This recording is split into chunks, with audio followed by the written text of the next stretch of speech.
Hello and welcome to this lesson where we're going to focus on layer styles. Now, layer styles give you a tremendous ability to manipulate the contents of your layers in many different ways. What's great about them is they're non-destructive in nature, though they can be rasterized as well. So to apply a layer style, you can either quickly add a style down here with this FX icon, or you can double click on the right side of the layer to bring up the layer style dialog box. Now, the first section is unlike all the others that show up beneath it, because if you notice where it says blending options, there's no checkbox next to it. And that's because blending options are just settings, whereas the others down here are the actual styles that you can apply. So if we look over here under blending options and general blending, we see a blend mode, and this simply corresponds to this section right here. So if we want to add lighten, we'll see this changes the lighten. The opacity over here changes the opacity over here. So it's just another way or area to access those attributes. Now under advanced blending and blend if, we're not going to get into that right now. We're going to save that for the next module where we get into a little bit more intermediate and advanced topics regarding layers. So I'm going to go ahead and change this back to normal. And we'll just go down these pretty quickly. And we'll notice that each one of these has a pretty good amount of values. So if I click on bevel and emboss, we'll see all of these values, and they're really self-explanatory. And one of the best ways to familiarize yourself with them is to just experiment. You know, for the style, we can see we can have an inner or outer emboss, and just play around with them to really get, a good idea of how you can use these to create a lot of different looks, basically. Contour over here is also very cool. Gives you a lot of different options, and you can see it dramatically changes the appearance of what you're trying to do.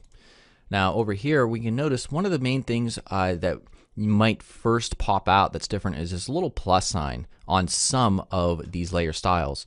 Now what that does is allow us to add multiple strokes, for instance, or inner shadows or color overlays. And just to demonstrate how this works, we take stroke, we can see the settings here for it.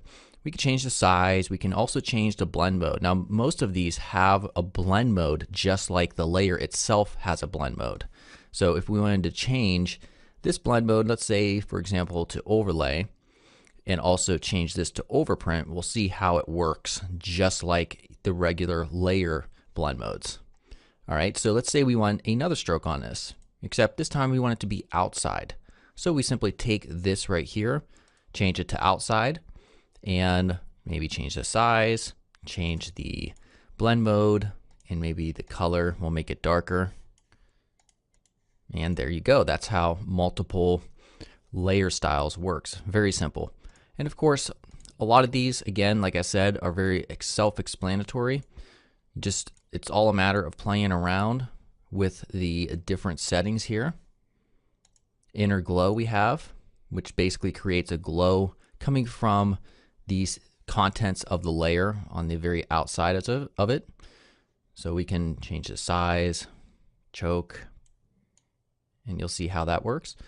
We have satin, color overlay. Color overlay is something I use very frequently just to change the color of a given layer. So let's say, for example, we want to change this to maybe red.